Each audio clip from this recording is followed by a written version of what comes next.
My name is W. Clement Stone. As General Manager of the Napoleon Hill Associates, it is my privilege to introduce you to Napoleon Hill. How do you do? I'm very happy to have this personal visit with you. Won't you be seated, please? And now, may I request that you forget all your problems and just relax while I bring you the master key with which you may unlock the door to any opportunity that your mind can conceive. The master key consists of 17 principles, the first of which is definiteness of purpose. Right here at the beginning of our visit, I'm going to make you a promise. If you will decide definitely what you want most during your entire lifetime and write it down on paper so that I can read it, I will give you the master key with which you may open the door to the attainment of your desires, whatever they may be. The exact moment when I will deliver this master key to you will depend entirely upon when you are ready to receive it. This is the first of 13 messages that I will deliver to you. Now, in each message, I will describe the master key in terms that you will understand, if you are ready to understand. And now I shall give you the first cue as to the nature of the great master key which has been responsible for all the great successes in every calling, in every part of the world. Please listen carefully to what I have to say, because you may discover the secret of the master key in this first visit. You may get your first cue as to the nature of the great master key when I tell you that psychologists have discovered a natural law which is the very foundation of all personal successes. And I can describe it to you in one short sentence so you can understand it. Whatever the mind can conceive and believe, the mind can achieve. Isn't that a profound statement? You will notice that it says nothing about the need for education, but simply that whatever your mind can conceive and believe, your mind can achieve.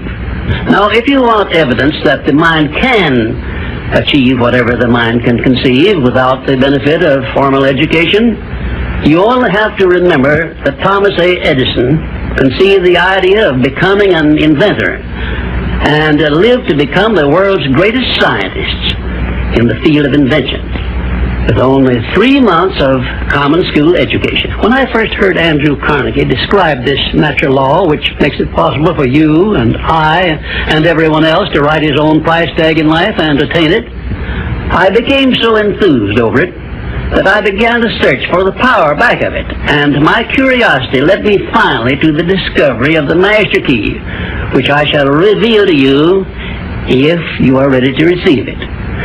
My search led me to the study of the spiritual forces with which all of us are blessed, and it was in this field that I came upon a clue which has enabled me to help millions of people to find their earthly destinies. I want to describe my discovery in the simplest terms possible, because it will reveal to you why it is true that whatever the mind can conceive and believe, the mind can achieve, regardless of how many times you may have failed in the past or how lofty your aims and hopes may be. I caught my first fleeting glimpse of the profound law which provides the means by which we may choose our own purpose in life and attain it while I was being coached by Andrew Carnegie during the organization of the Science of Success philosophy. I had just finished telling Mr. Carnegie that I feared he had chosen the wrong person to give the world the first practical philosophy of personal success because of my youth, my lack of education, and my lack of finances. Well, at this point, Mr. Carnegie delivered a lecture that I shall never forget, because it changed my entire life and paved the way for my helping to change the lives of millions of people, some of them not yet born. Let me call your attention to a great power which is under your control, said Mr. Carnegie, a power which is greater than poverty, greater than the lack of education, greater than all of your fears and superstitions combined. It is the power to take possession of your own mind and direct it to whatever ends you may desire. This profound power, Mr. Carnegie continued, is the gift of the Creator, and it must have been considered the greatest of all of His gifts to man, because it is the only thing over which man has the complete and unchallengeable right of control and direction. When you speak of your poverty and lack of education, Mr. Carnegie explained, you are simply directing your mind power to attract these undesirable circumstances, because it is true that whatever your mind feeds upon, your mind attracts to you. Now you see why it is important that you recognize that all success begins with definiteness of purpose, with a clear picture in your mind of precisely what you want from life. Then Mr. Carnegie continued his speech with a description of a great universal truth which made such an impact upon my mind that I began then and there to give myself a new outlook on life, and set up for myself a goal so far above my previous achievements that it shocked my friends and relatives when they heard about it. Everyone, said Mr. Carnegie, comes to the earth plane blessed with the privilege of controlling his mind power and directing it to whatever ends he may choose.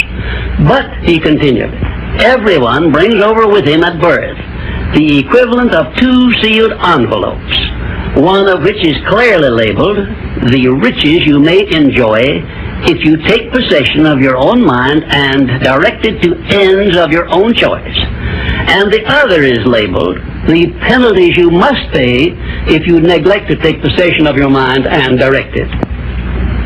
And now let me reveal to you, said Mr. Carnegie, the contents of those 2 sealed envelopes. In the one labeled riches is this list of blessings. 1, sound health. 2, peace of mind. 3, a labor of love of your own choice. 4, freedom from fear and worry. 5, a positive mental attitude. 6, material riches of your own choice and quantity. In the sealed envelope labeled penalties, Mr. Carnegie continued, is this list of the prices one must pay for neglecting to take possession of his own mind. 1, ill health. 2, fear and worry. 3, indecision and doubt. 4, frustration and discouragement throughout life. 5, poverty and want. 6, and a whole flock of evils consisting of envy, greed, jealousy, anger, hatred, and superstition. Now, my mission in life is to help you and everyone who needs my help to open up and use the contents of the sealed envelope labeled riches. And the starting point from which you must take off if you wish to write your own ticket from here on out for the remainder of your life, I will describe for you in these simple instructions. 1, procure a neat pocket-sized notebook, or something on the order of this one here, loose leaf affair. And on page 1, write down a clear description of your major desire in life, the one circumstance or position or thing which you will be willing to accept as your idea of success.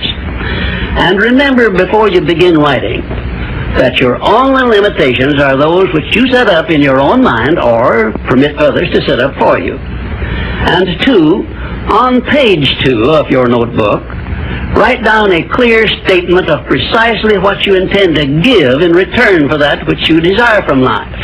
And then start in right where you stand now to begin giving. And 3, memorize both of your statements, what you desire and what you intend to give in return for it, and repeat them at least a dozen times daily. And always end your statements with this expression of gratitude for the blessings with which you were gifted at birth. I ask not, O divine providence, for more riches, but more wisdom with which to accept and use wisely the riches I received at birth in the form of the power to control and direct my mind to whatever ends I desire. If you are not too successful or self-satisfied to accept and express this profound prayer, if you accept it and express it in the same spirit of humble sincerity in which I pass it on to you, a new and a better world will reveal itself to you. A world in which you will see reflected the circumstances and the things which you yourself have created. In my next visit, I will give you a description of the second principle of success, through the application of which you may make use of the education and experience of other people and get the necessary help you may need in attaining your definite major purpose in life. And now let me close this, our first visit, with my favorite expression of gratitude. O divine providence, I ask not for more riches, but more wisdom with which to make wiser use of the riches you gave me at birth, consisting in the power to control and direct my own mind to whatever ends I desire.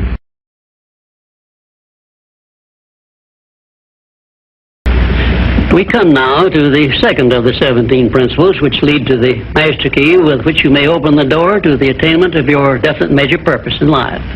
This principle of success is called the mastermind principle. I want you to understand the nature of the mastermind principle because you must use it before you can take possession of the master key. An understandable definition of the mastermind is this. It consists of two or more people who work in perfect harmony for the attainment of a definite purpose. Now, here are some interesting facts about the mastermind which give you an idea of how important it is and how necessary that you embrace this principle and make use of it in attaining success in your chosen occupation. First of all, it is the principle through which you may borrow and use the education, the experience, the influence, and perhaps the capital of other people in carrying out your own plans in life. It is the principle through which you can accomplish in 1 year more than you could accomplish without it in a lifetime if you depended entirely upon your own efforts for success. And I have heard well-informed Bible students say that the first known application of the mastermind was that which existed between the Nazarene and his 12 disciples. Of one fact I am absolutely sure. When you form a true mastermind alliance with others and work with them in a spirit of perfect harmony, you can draw freely upon the spiritual forces within you in carrying out your plans and desires. I also know that the mastermind principle can give you absolute protection against failure, provided always that your purpose in using this principle is beneficial to all whom you influence.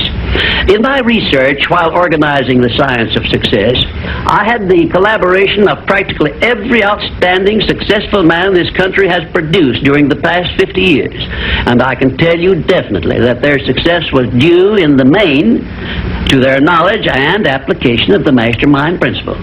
I wish also to call your attention to the fact that our great American way of life and our unmatchable system of free enterprise have been built upon the mastermind principle. The greatest document ever conceived by the mind of man is a perfect example of the mastermind principle in action. It is the Declaration of Independence, and the best evidence of the importance of maintaining perfect harmony in a mastermind alliance may be found in the fact that the 56 men who signed the Declaration of Independence knew full well that it might turn out to be either a license of freedom for all mankind or a death warrant which would cause each of the signers to be hanged. Now let us see how the mastermind principle has brought success to people whom we all know.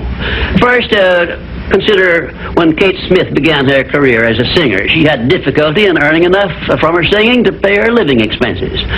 And she perhaps never would have made her singing pay if she had not discovered and applied the mastermind principle, which gave her access to the master key to success when she formed the mastermind alliance with Ted Collins. And according to a report I saw in Reader's Digest, Kate Smith has earned upwards of $30 million, and she is still in the upper brackets of income. Two, I remember when Edgar Bergen and that cute little block of wood known as Charlie McCarthy used to play anywhere they could get an engagement, and I rather suspect that often all they got for their services was a meal. But Edgar Bergen is a smart man in the field of entertainment, so he formed a mastermind alliance which introduced him and Charlie to millions of people by radio and television, and I suspect he is not concerned about money any longer. And you may be surprised when I tell you that the great Ford industrial empire started with the formation of a mastermind alliance between Henry Ford and his wife. At the beginning of his career, Henry Ford was shy and lacking in self-confidence. It was Mrs. Ford who inspired Henry Ford with the faith and the courage to go ahead with the perfection of his horseless carriage. Although his relatives and neighbors generally tried to discourage him from wasting his time with the contraption, as they called it. 4. The Federation of States, known as the United States of America, is the richest and the most powerful nation civilization has yet produced. And the secret of our strength and riches consists in our form of government through which all our states function in a spirit of harmony based on the mastermind principle through a central federal government located at Washington. And now a word to you personally. If you work for a salary or wages, you have a marvelous opportunity to promote yourself into a higher income and a more responsible position by forming a mastermind alliance with your associate workers, including the management. In my next visit, I will give you further instructions on how to apply the mastermind principle so as to increase your own income and promote yourself to a higher position with the full cooperation of your management. Yes, that is correct. I will show you how to write your own price tag, fix your own wages, establish your own working hours, and give yourself financial independence. But right now, I want you to do 3 things before our next visit. First, decide definitely where you wish to be and what you wish to be doing during the next 3 years. And second, decide how much money you desire to be making and what you are going to do to earn it. And third, form a mastermind alliance with at least one person in your immediate family and at least one other person among those to whom you are selling your services. By taking these 3 steps, you will have gone a long way toward appropriating the great master key to success. There is no such thing as something for nothing. Everything, including your personal success, has a price that must be paid. And the only price you are requested to pay for the present is the effort necessary to do 3 simple things that I have suggested. Now, before you begin to take the 3 steps I have suggested, there is one important fact I wish you to remember, and it is this. Control your mental attitude and make yourself friendly and agreeable with everyone with whom you are closely associated if you expect friendly cooperation in return. Indifference cannot create a mastermind alliance for you. A negative mental attitude can bring you nothing but failure. Remember always, you are where you are and what you are because of your mental attitude in which you relate yourself to other people. Remember also, your mental attitude is the one and the only thing over which you have complete control. Success is something which has to be planned, and success is something which has to be earned in advance. True, there is such a thing as luck, but just remember that luck is something you can create for yourself if you know the rules and follow them just as I give them to you. Remember, too, that success in the higher brackets of achievement is something that can be had only by taking others along with you. And the best definition of success, which I know, is this. Success is the knowledge with which to get whatever you want from life without violating the rights of others and by helping others to acquire it. There is a known formula for the attainment of success, and it is as definite and certain as are the rules of mathematics or the principles of science. My purpose in these visits is to bring you that formula in simple terms that you can understand and apply. But I can never give you that for which you are not ready. If you are ready to advance into the higher brackets of success, you will recognize this fact by your willingness to follow the simple instructions I shall give you as we go along. If Kate Smith had not been ready for success when she formed the Mastermind Alliance with Ted Collins, he couldn't have brought her success. This thing called success is a very profound and interesting thing because the line of demarcation between success and failure is so slight that it is often hard to tell where one ends and the other begins. For example, in my association with the late Henry Ford, I recognized that he had thousands of people working for him who had much more education than he, more magnetic personalities, more ability to make friends, and a much better chance of succeeding than Mr. Ford had when he was working for wages. But Mr. Ford had one simple quality the others who worked for him did not possess. The same quality I will clearly describe for you in my future visits with you. Meanwhile, I would be interested in knowing if you can describe this one simple quality Henry Ford possessed, which which made him the greatest industrialist this nation has ever produced.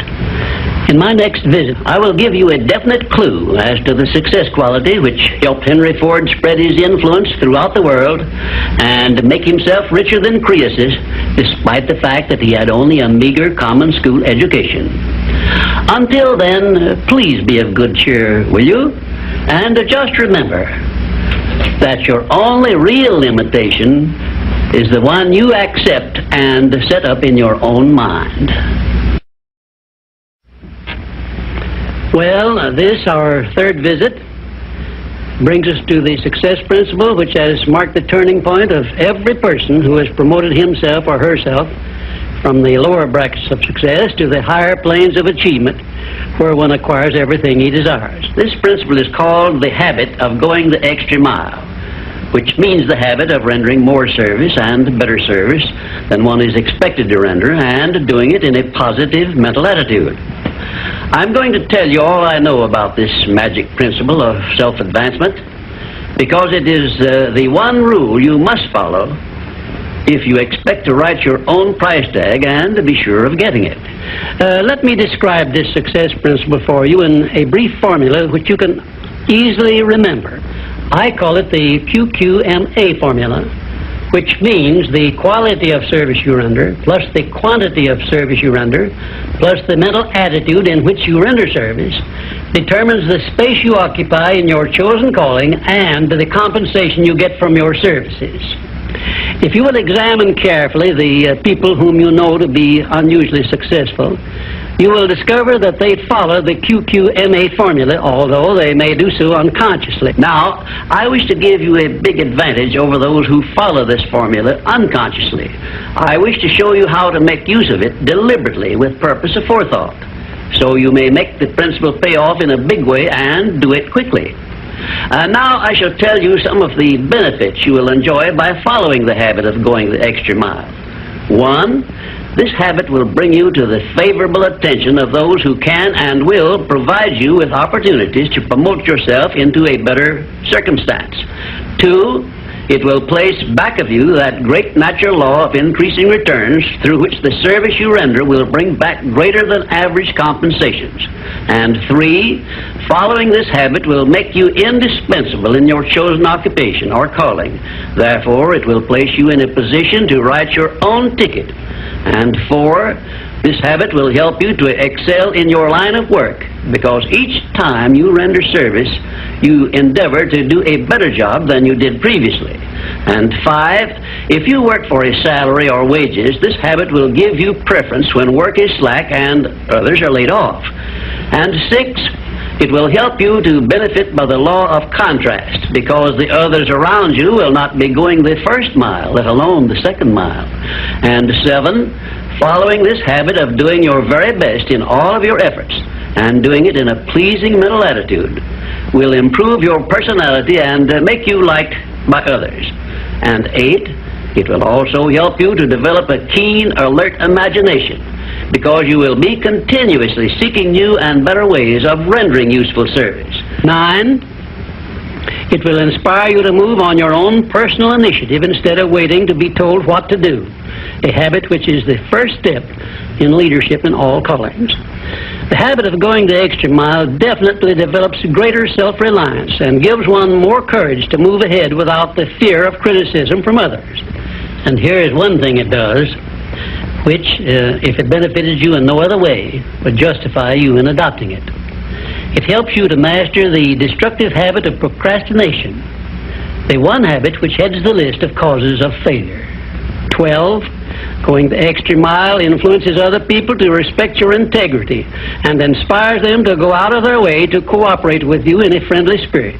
And 13, the habit helps you to develop definiteness of purpose, which is the starting point of all personal success. And it stops you from drifting through life without knowing what you want or where you are going. And number 14, and here is the grand payoff which this habit gives you. It provides you with the one and only excuse for asking for a promotion to a better station in life or a higher pay. Obviously, if you are doing no more than you are being paid for, then you are receiving pay for all to which you are entitled. and you have not a single excuse for asking for more pay or a better position. You understand this point and appreciate its significance, do you not? 15. Last but not least, the habit of going the extra mile conditions your mind to maintain a mastermind alliance with others. Ever so often I hear people complain about their not receiving favorable breaks in their relations with others. I never hear this sort of complaint from one of my students of the science of success, nor from anyone who has ever read any book that I have written, because all of my students have learned the secret of how to create their own favorable breaks. They do it by following the habit of going the extra mile. I can tell you frankly, I have never received a major favorable break during my entire life that did not come from having applied the principle of going the extra mile. Sometimes I hear people complain also that their positions are such that they are not permitted to go the extra mile. And my counsel to these people is always the same. Change positions and market your services where it pays to go the extra mile. I am sincere in giving this advice because I know that no one can do better than earn a mere living unless and until he begins going the extra mile. During my business career, I suppose I have employed at one time or another at least a score of private secretaries, all of whom followed the habit of going the extra mile. But I have never been able to keep but one of those secretaries for more than a year because invariably they promoted themselves into better paying jobs elsewhere, and they did so with my full blessings. The one exception is my present chief secretary, who has been with me for over 10 years. I married her to make sure I wouldn't lose her. The reason I know definitely that the habit of going the extra mile is a sound procedure is the fact that I have checked this principle, as I did all of the other 16 success principles, to make sure they were in harmony with natural laws. I can give you a fine example of how nature forces man to go the extra mile in order that he may produce the food with which to exist. The farmer, for example, must follow the habit of clearing the ground, fencing it, plowing it, and planting the seed at the right season of the year, all of which he must do in advance without compensation of any kind. If he does his part of the work properly, he then hands the job over to nature, sits down and waits for her to do her part, and within a brief period, nature germinates the seed the farmer plants, matures it, and yields back to him the seed he planted, plus perhaps an increase of 100 times that amount to compensate him for having gone the extra mile. Thus we see that the law of increasing returns comes to the aid of the man who goes the extra mile. And this principle applies the same in rendering service in a job as it does in the fields of a farmer. If the farmer did not follow the habit of going the extra mile, the human race would starve to death in one season. And I am sure you will agree that any time we can copy Mother Nature's habits, we will not go wrong in doing so. You now have a possession of the third principle of personal achievement, which brings you 3 steps nearer the secret by which you may take possession of the master key to success. In order that you may test the magic power of this third principle, I'm going to offer you a suggestion which may bring you such overwhelming success that you will not need to attend further visits with me. My suggestion is this. First, start tomorrow in whatever occupation you are engaged to render some form of useful service to someone near you which you are not expected to render and for which you neither expect nor ask for compensation. And 2, render this service in a pleasing mental attitude which will show clearly that you enjoy doing it. And 3, follow this practice 7 days in succession, and then notice what a changed atmosphere you will enjoy in your association with those nearest you. In carrying out these instructions, do not make known your plan to anyone, but go ahead and do it in the most natural way possible. By the end of the 7th day, you will find yourself so much happier and so much better liked by those around you that you will never desire to give up the habit. Then you will be within easy reach of the supreme secret of success, which comes through the master key to success. In my 4th visit with you, I will give you a very definite clue as to the means by which you may appropriate and use the great master key. And in this same clue, I will introduce you to the source of a form of power which does not recognize the word impossible. and helps you to transmute all failures and defeats and all adversities into assets of great benefit to you. And now, until our next visit, may I remind you that if you believe it, you can do it. We come now to the fourth visit, where I shall introduce you to your greatest asset, and with this introduction, the master key to success will be within your easy reach. I say this is your greatest asset because it is the fourth of the 17 success principles with which you may tap and draw upon the supreme power which created you and runs this entire universe. The name of this principle is applied faith, and I want you to remember it is not something I am bringing to you, but it is something you already possess, although you may not have made use of it in the past. And now let me tell you what applied faith is and what you can do with it. Applied faith is the mental attitude wherein you may clear your mind of all fears and doubts and direct it to the attainment of whatever you desire in life. In our first visit, I told you that you and I and every person were blessed with the privilege of complete control over but one thing, and that is the exclusive right to take possession of our own minds and direct them to the attainment of whatever we desire in life. Applied faith is a mental attitude we must cultivate and maintain before we can take complete possession of our minds. It is the means by which we may break the seal of that envelope I mentioned in our first visit and take full possession of the 6 forms of riches we get in return for taking possession of our minds and using them. Those 6 riches were, as you may remember, sound health, peace of mind, a labor of love of your own choice, freedom from fear and worry, a positive mental attitude, and material riches of your own choice and quantity. We are now, this very moment, standing in front of the gateway which can be opened only with the great master key to success, and I'm giving you the closest clue I have yet mentioned as to how you may take possession of this key.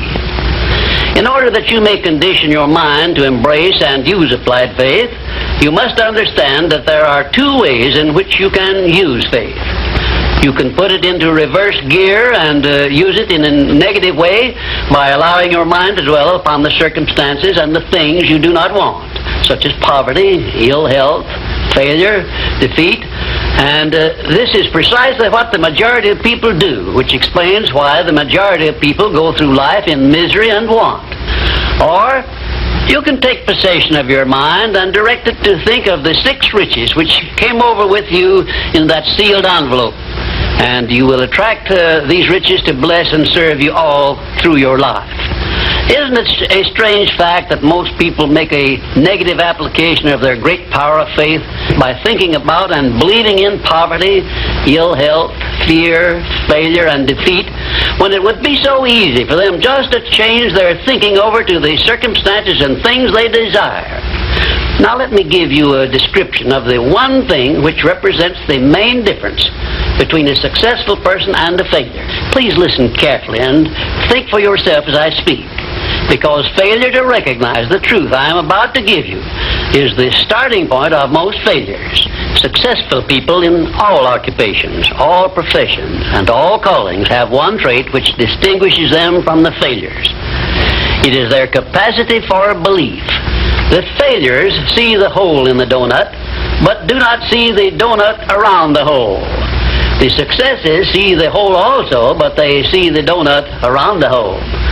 Thomas A. Edison believed that he could perfect an incandescent electric lamp, and despite the fact that he failed over 10,000 times before he was crowned with success, he made his belief uncover the secret for which he was searching. Give one guess as to how many times the average person must fail before he quits. Fails because of the lack of capacity for belief. How many times can you meet with defeat before you give up the ghost and quit?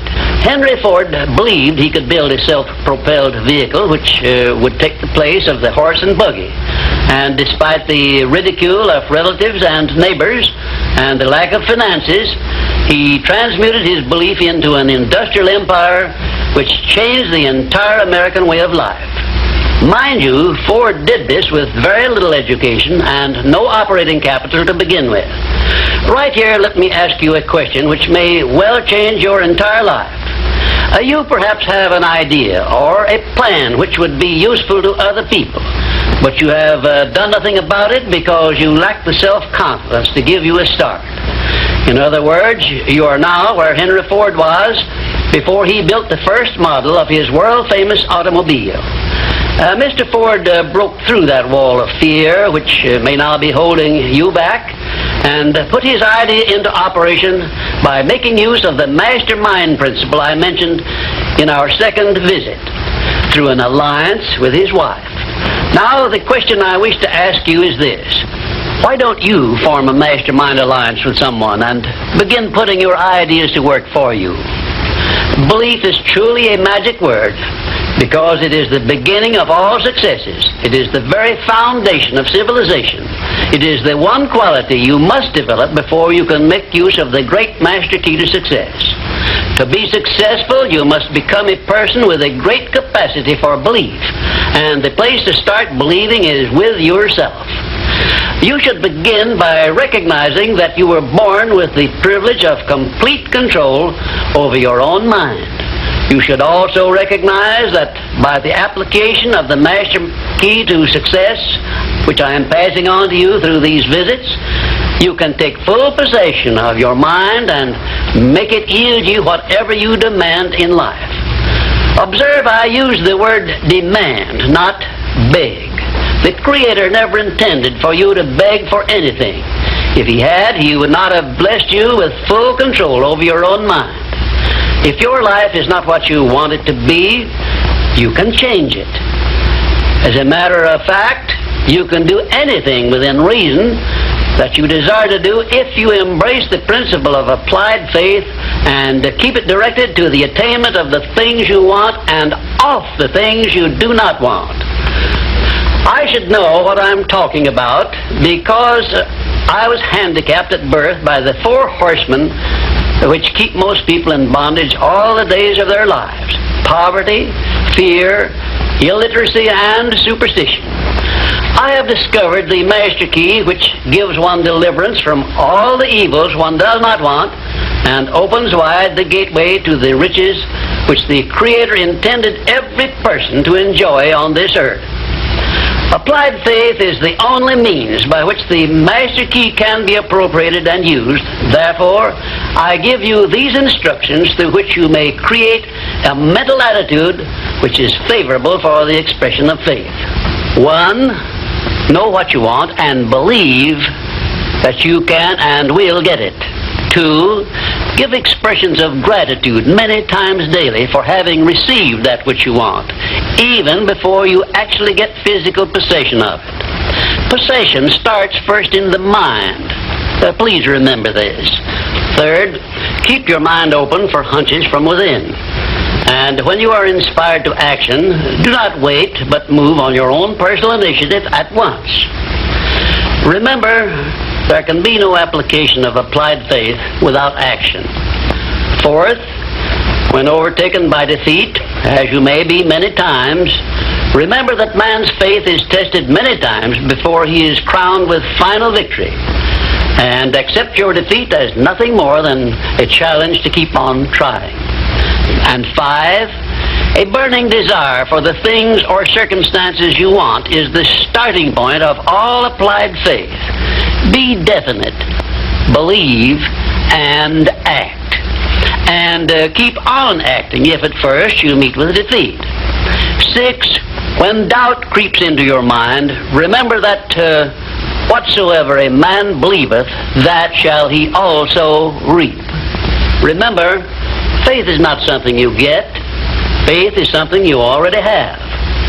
But you may be using it in reverse gear by believing in the circumstances and things you do not want, the things you fear. Remember also that faith is guidance only. It is not a power which will bring you what you want, but a power that can guide you to go after what you want and get it. Remember, too, that your faith is limited only by your own capacity to believe. You can do whatever you make up your mind to do. I believed I could give the world a practical philosophy of success which would free men and women from their fears and limitations. I stood firmly back of that belief through 20-odd years of effort, and saw my belief give freedom to millions of people. Do the thing, said Emerson, and you shall have the power. May I paraphrase this great truth by saying, believe and you shall receive. And now, until our next visit, will you please remember that your life is exactly what you make it by your own mental attitude.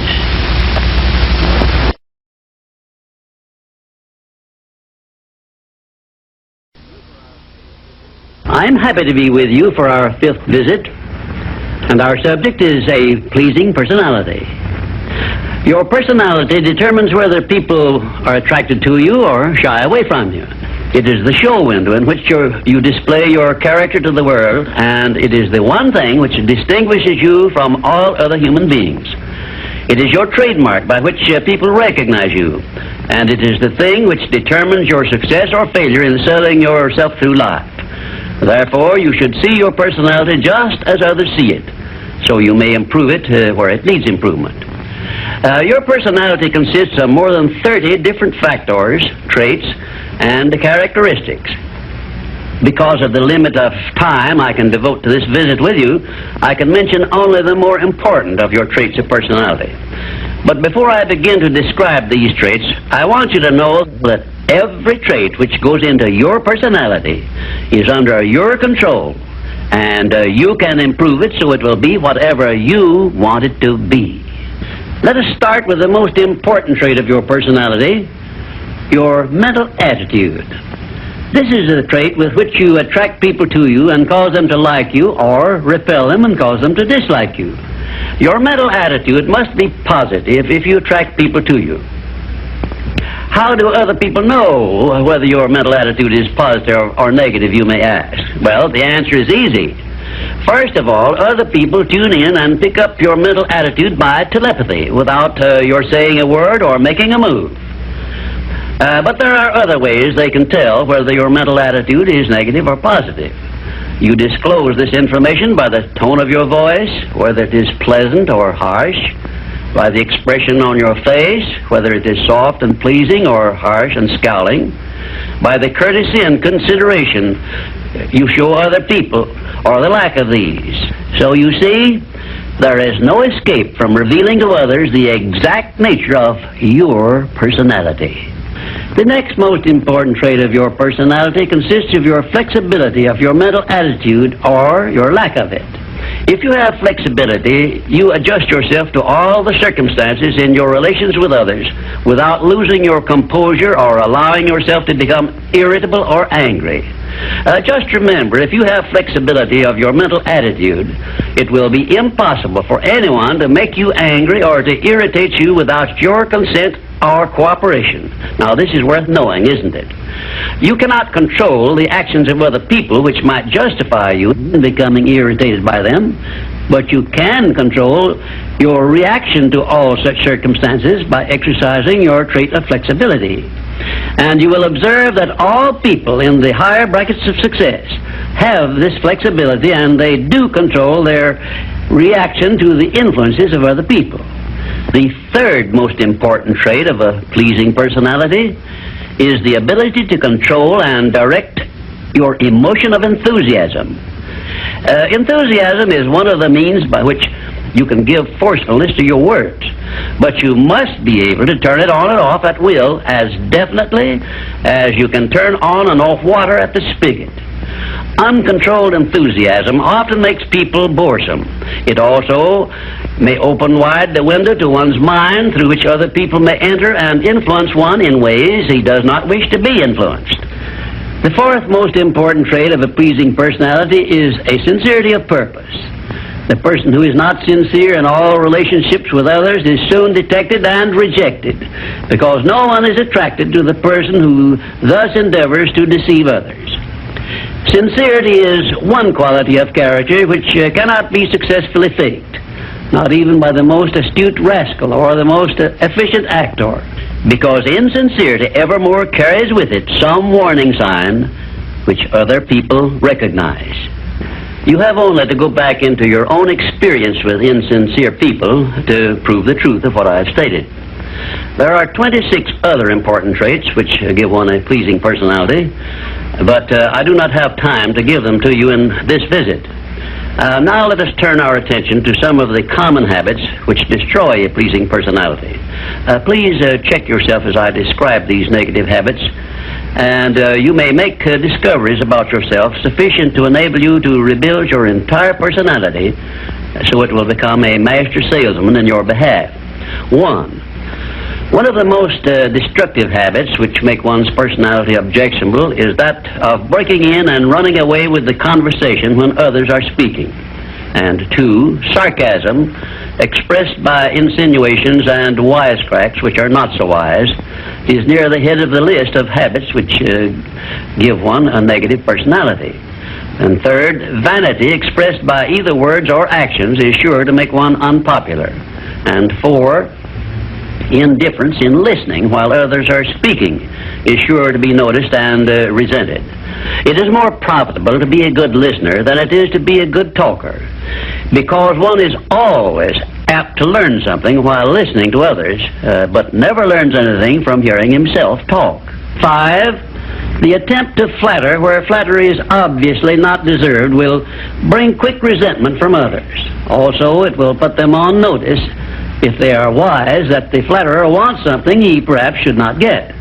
And 6, the habit of finding fault with the world at large and people in general is never a popular habit, and it is no part of a pleasing personality. It is far better to direct conversation to the circumstances and things which are right than to complain of those which one believes to be wrong. And 7, one of the very worst habits which destroy a pleasing personality is that of openly and directly challenging those with whom one may not agree, where there is no obvious reason for doing so, except the desire to be on the opposite side. And 8, the habit of volunteering unsolicited advice to others who have not requested it can make one an intolerable bore. Free advice usually is considered to be worth just what it costs, which is nothing but the patience with which to listen to it. And 9, the habit of speaking of one's physical ailments, worries, and personal problems may be tolerated by others, but this habit will never make one welcome or pleasing. If you wish to make yourself welcome in your relations with others, manage to talk about things which interest and concern those to whom you are speaking. You will never be boresome to the person to whom you are speaking of himself and the things which interest him, a truth which all master salesmen understand and respect. And 10, the habit of endeavoring to convey an impression of superiority through the use of words and topics unfamiliar to others is a surefire destroyer of popularity. If you wish to sell yourself to others successfully, you must negotiate with them on their own level through terms which they understand. And 11, envy of those who are successful is a trait which destroys a pleasing personality. The truly great men and women have all been known to be generous, sympathetic, and joyous in connection with the good fortunes of others. And 12, slovenliness in body, posture, and in clothing never attracts but always repels others. Clothes make not the man, as has been said, but they surely give him a mighty good start if they are appropriate and properly worn. Carelessness in body carriage and posture is immediately traceable to a negative mental attitude. If you are free from these 12 common habits which make one unpopular, you probably have a very pleasing personality. There are 5 other negative habits which make one unpopular, which I have not had the time to mention. Remember this, please. If you are not liked by other people, you may be sure there is a reason which you can detect and correct. It is unnatural for one person to dislike another without a cause. Before you can make full use of the master key to success, you will need to make your personality pleasing. This will require courage on your part and honesty with yourself. A pleasing personality stands near the head of the list of assets which make one truly rich. I was impressed with this truth many years ago when I heard Andrew Carnegie say that he paid his right-hand mastermind ally, Charles M. Schwab, $75,000 a year for the services he rendered directly. But he often gave Mr. Schwab a bonus at the end of the year of $1 million for the influence he exerted on his associate workers because of his pleasing personality. You see, therefore, Andrew Carnegie, who has been said to have been the greatest judge of men this nation has ever known, placed a value on a pleasing personality of more than 10 times as much as he valued the personal services of his right-hand man. Perhaps this will give you a clue that may help you up the market value of your personality. And now, until we meet again, may I wish you health, wealth, and peace of mind. This visit brings us to the 6th principle of success, without which the 5 principles I have given you previously would be useless. It is the principle of self-discipline. Self-discipline, as I am presenting it to you here, has reference not only to your mastery of negative habits, which stand in the way of your success, but more particularly to your development and enforcement of the positive habits you will need in order to avail yourself of the 6 assets you brought over with you in that sealed envelope I mentioned in our first visit. Now let me give you a list of the more important things over which you will have to exercise self-discipline before you can embrace and use the great master key to riches. 1, you will have to gain mastery over your tongue by acquiring the habit of thinking first and then speaking after you are sure that what you say will benefit you and not injure others. A loose tongue often is one's greatest liability. 2, you will have to exercise self-discipline in mastering the common tendency to strike back at those at whom you have a cause, real or imaginary, for a grievance. You must remember that everything you do to or for another, you do to or for yourself, because your every thought and every act which benefits or injures another person comes back to you in kind, greatly multiplied. So, if you feel that you must slander another person, do not speak it, but write it. Write it in the sands near the water's edge, then move away from it until the tides have flown.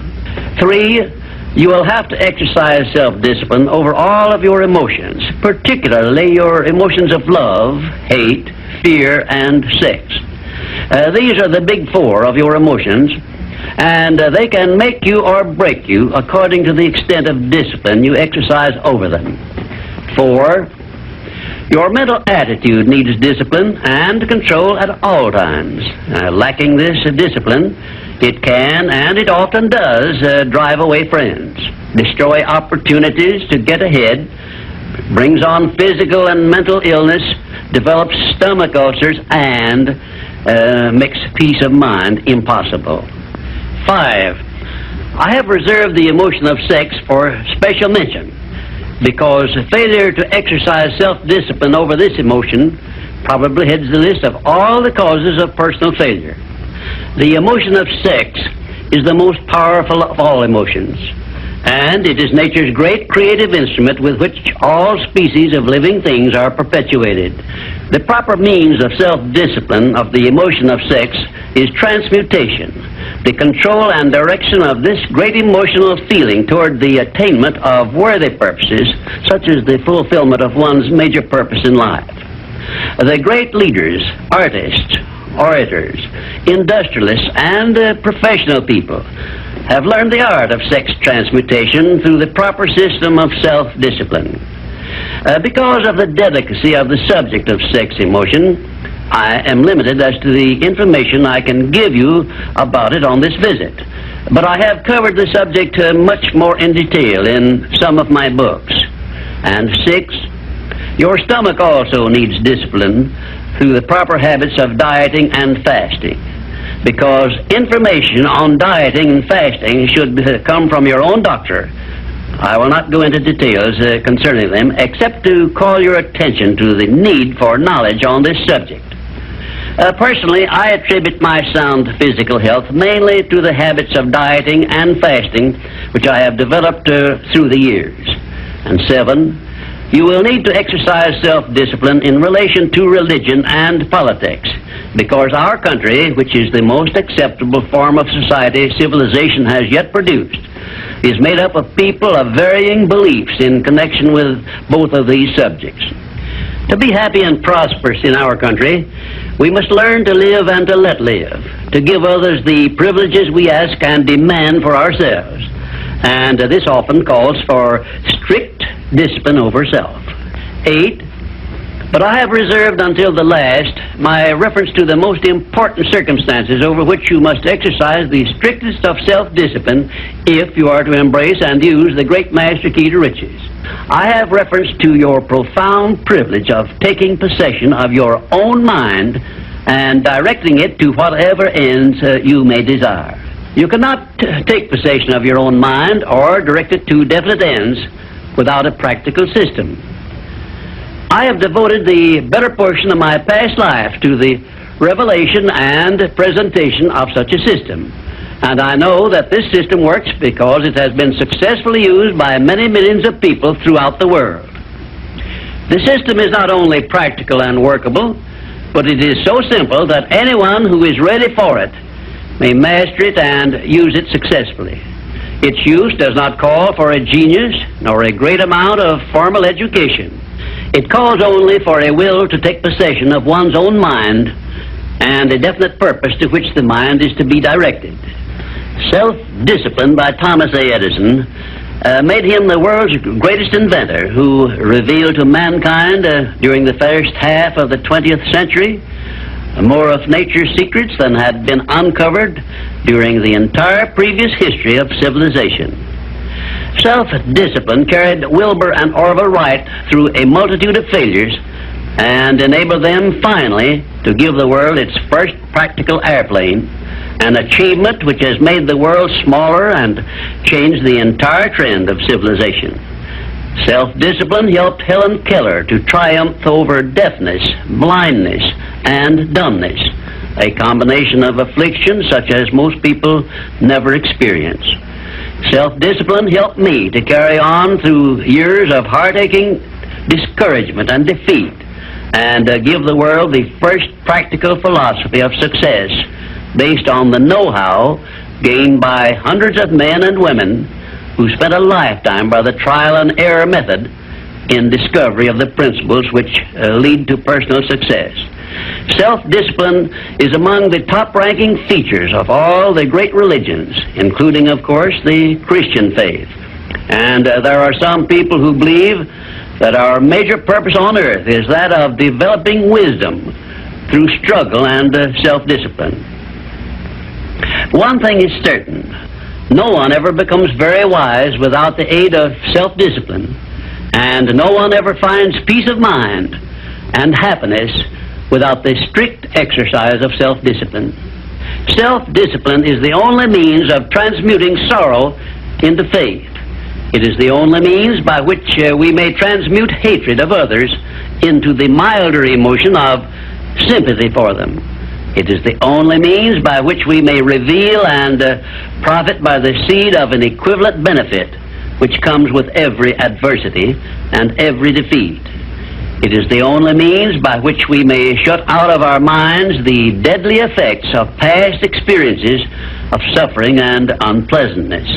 And it is the means by which we may discover that other self we carry around with us, that self which has great capacity for belief and does not become influenced by failure and defeat. Self-discipline can give us freedom from the fear of death, the most difficult to master of all of our fears.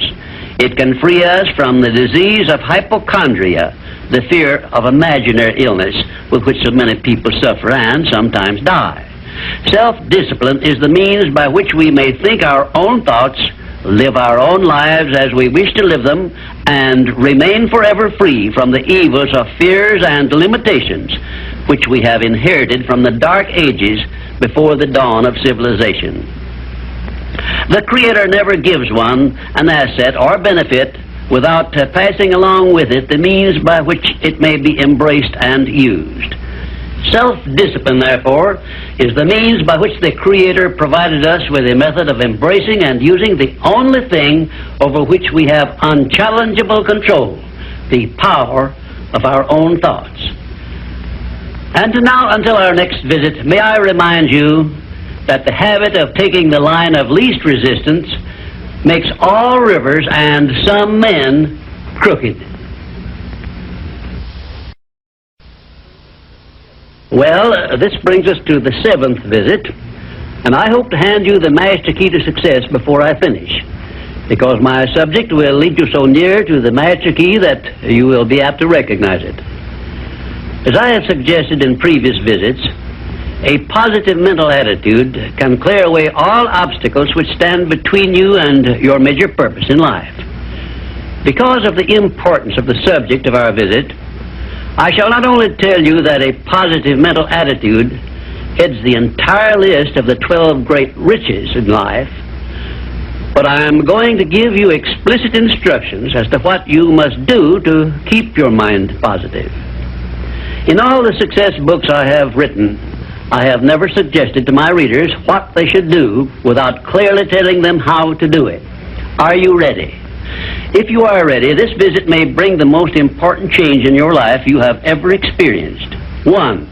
Learn to adjust yourself to other people's state of mind and difficulties so as to get along peacefully with them and to refrain from taking notice of trivial circumstances in your relations with other people by refusing to allow them to become controversial incidents.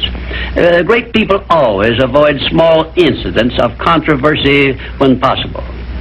2. Establish for yourself a definite fixed system of conditioning your mind at the beginning of each day so you will keep it positive under all circumstances. 3. Learn the art of selling yourself to other people by indirection, such as asking leading questions which will bring out the sort of reactions from others which you desire. And do not permit yourself to be drawn into argument over unimportant subjects. 4. Adopt the habit of having a good hearty laugh every time you become irritated or angry, and it will help you if you begin each day with 1 minute of hearty laughing. This will change the chemistry of your brain and start you out with a positive mental attitude. However, you had better get out of sight when you take your laughing exercise. 5. Start each day with an expression of gratitude for all the adversities, defeats, failures you have experienced in the past, and search for the seed of an equivalent benefit these have yielded you through the passing of time. Then give thanks for the blessings you expect to receive during the day. 6. Learn to concentrate your attention on the can-do portion of all of your problems and desires, and start action where you stand in carrying out this portion. No matter what may be your problem or your desire, there is always something you can do right now that will help you. Find out what this something is and do it. 7. Learn to transmute all unpleasant circumstances into immediate action which calls for a positive mental attitude, and make this a fixed habit. For example, when you are angry, switch your mind to some sort of action in connection with your hobby or your major purpose in life, and keep it busy with that subject for 5 minutes. 8. Recognize that every circumstance which influences your life, whether it is a pleasant or unpleasant circumstance, is grist for your mill of life, and so use it to make it pay you dividends in one form or another, remembering meanwhile that your strength grows out of your struggles. Follow this instruction and you will soon learn that there is no such thing as an unprofitable experience. 9. Look upon your life as a continuous process of education, of learning from all your experiences, good and bad, and be always on the alert for gains of wisdom which come to you a little at a time in both your pleasant and unpleasant experiences. 10. Make the world over to fit your own pattern if you choose. But begin with yourself in some sort of self-improvement which will make you more open-minded, patient, and generous in your relations with others. 11. Express gratitude twice daily for your recognition of the fact that you have been given complete control over your own mind, and ask for guidance in order that you may use this profound gift wisely in all your thoughts and acts. 12. Go out of your way daily to comment enthusiastically on the good qualities of those with whom you live and work, but do not mention their negative qualities. Then observe with benefit to yourself how quickly others will begin to concentrate on your good qualities. Remember, I'm still talking about how to keep your mind positive. And 13, accept all criticism of yourself as an occasion for self-examination to determine how much of it is justified, and you will be sure to make startling discoveries about yourself which will help you to the remainder of your life. 14, do not accept from life or anyone else anything you do not desire. And remember that Mahatma Gandhi proved himself to be more powerful than the great British military forces by this simple method of passive resistance. 15, remember always that there are two kinds of circumstances which cause you to worry. Those you can do something about, and those you can do nothing about. Nothing, that is, except to use passive resistance and refuse to permit them to worry you. 16, keep your mind eternally engaged in thinking of that which you desire most, your major purpose in life, so no time will be left for you to waste on thinking of that which you do not want. And let me digress here while I tell you we are now rubbing elbows with the great master key of success this very moment. And 17, if you should ever be so unfortunate as to feel sorry for yourself, look around until you find someone who is worse off than yourself, and start where you stand to give him help. Make this procedure a habit, and you will witness one of the great miracles of life, because that which you do to or for another, you do to or for yourself. And 18, choose some person whom you consider to be the sort of person you would like to be. Then go to work and emulate that person in every way possible. Great people have always been hero worshippers, but they pick the right sort of people to emulate. 19, cultivate your tone of voice so that your words have a pleasing musical sound. And remember that the sound of your voice is an open window through which other people look into your very soul. It will be a profitable investment if you will get a tape recording machine and record samples of your voice daily while you practice the art of expressing yourself through a friendly sounding voice. If you are engaged in selling, this practice will quickly pay off in monetary dividends. 20, last but by no means the least, write out this sentence and paste it in a prominent place where you work and on a mirror where you see yourself in your home. Whatever the mind can conceive and believe, the mind can achieve. Remember also that you are the only person who can provide you with a positive mental attitude. What are you going to do about it? On your answer to this question rests your entire future. Frank Betcher, the author of How I Raised Myself from Failure to Success in Selling, listed enthusiasm as the first of his 13 success objectives, and his enthusiasm became one of his most powerful assets as he learned to use the great self-motivator to be enthusiastic, act enthusiastic. As the eminent teacher and psychologist William James has so conclusively proved, the emotions are not immediately subject to reason, but they are always immediately subject to action. We can achieve nothing important until we have enthusiasm.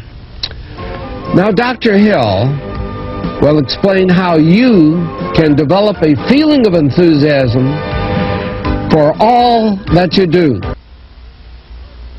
Our 8th visit brings us to the subject of enthusiasm, which may be likened to steam in a boiler, which, when it is controlled and turned on, starts the wheels of machinery into action.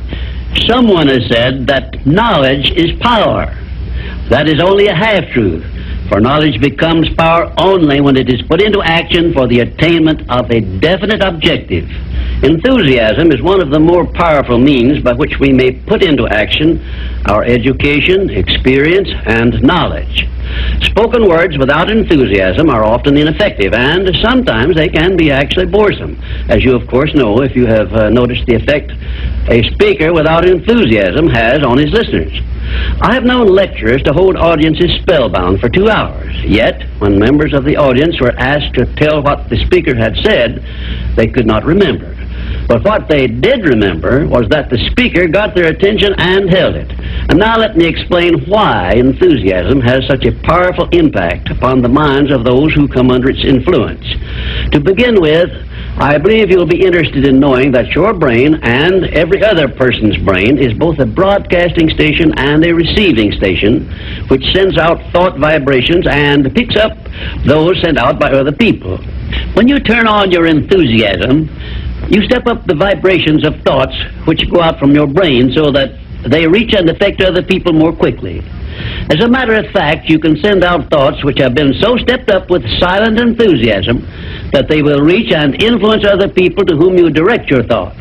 This is a fact which has been known to psychologists for ages, and it is also known to most master salesmen who use this method to condition the minds of their prospective buyers before they ever talk with them.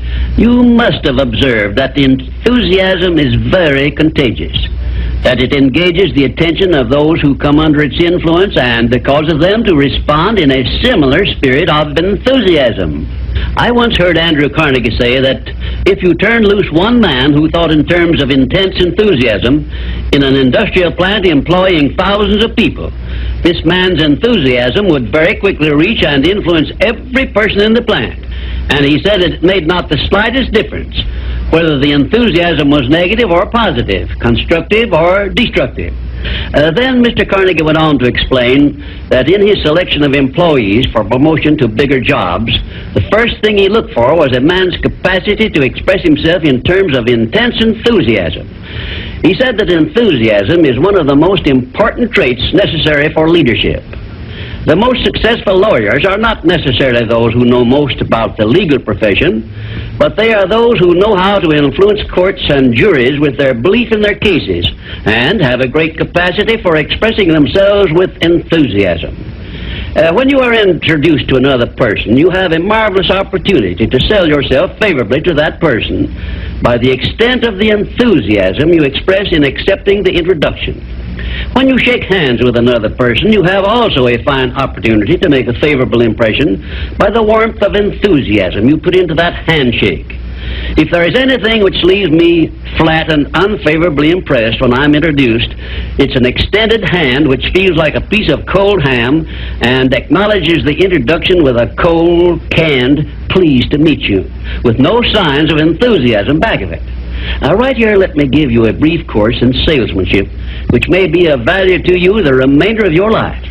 When you meet anyone on whom you wish to make a favorable impression, when it is a stranger you have not previously met or someone with whom you are already acquainted, do these things. 1, turn on your enthusiasm and so modulate your voice with it that you definitely make the other person feel you are happy to communicate with him. 2, when you shake his hand, take a firm grip on it and give it a quick, firm squeeze at the end of each word you express in your greetings.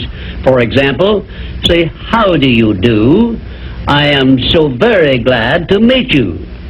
Do not crush the hand, however, as I have known some people to do. 3, then, if you begin the conversation, be sure that you direct it to some subject of interest to the other person. And 4, follow through by eagerly asking questions which will keep attention focused upon the other person. Then, when you are ready to have the other person hear what you have to say about yourself or your interest or your business, he will have been prepared to listen attentively. I've often told my students of salesmanship that the best possible way for one to sell himself to others is to first sell the others to themselves. That counsel was sound when I began training salesmen over 30 years ago, and it is still sound. When I was a youngster in school, I discovered that the teachers from whom I learned most were those who expressed the greatest enthusiasm in their teaching. And I have heard an experienced doctor say that the enthusiasm he carries into the sick room with him has more to do with helping to bring about a cure than all the medicine he can prescribe. Enthusiasm is an expression of a positive mental attitude, and it has long been known to doctors that a positive mental attitude stands high on the list of influences which give one sound health. I have heard it said, for example, that only one thing causes stomach ulcers, and that is worry or a negative mental attitude. And only one thing can cure stomach ulcers, and that is a positive mental attitude. It seems that disease germs cannot live and thrive in the bloodstream of one whose mind is always positive. I have still another very important observation concerning the power of enthusiasm, which I wish to give you. I have observed that prayers expressed with intense enthusiasm bring much quicker and more satisfactory results. Now, you can try this for yourself and be convinced.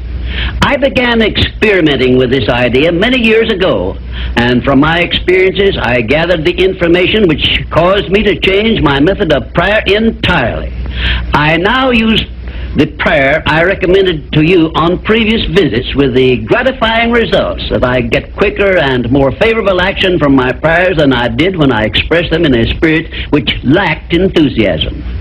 I suggest that a very practical way to begin learning to express yourself with enthusiasm will be to follow the habit of reading aloud for 10 minutes daily, putting all the enthusiasm at your command into your reading.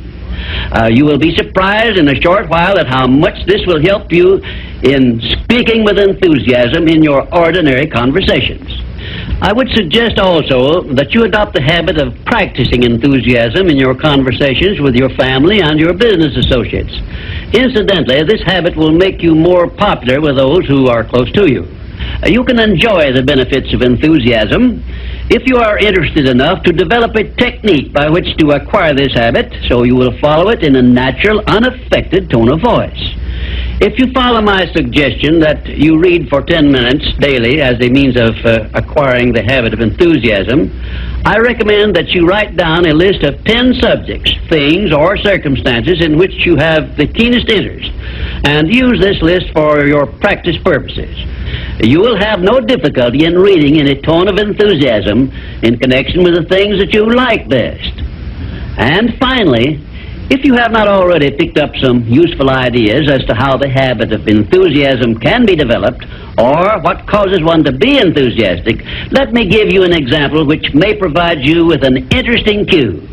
You perhaps remember when you were courting the person of your choice, or being courted, as the case may be, you needed no one to tell you how or why to be enthusiastic. Of course not, because the motive of love or affection took care of this without effort on your part. Just remember that enthusiasm is always easily expressed when one is inspired by a burning desire for something, or any motive associated with one's closest interests. Where there is no motive, there is apt to be no enthusiasm. Remember also that the three basic motives which it has been said practically rule the world are: 1, the emotion of love; 2, the emotion of sex; 3, the desire for financial gain.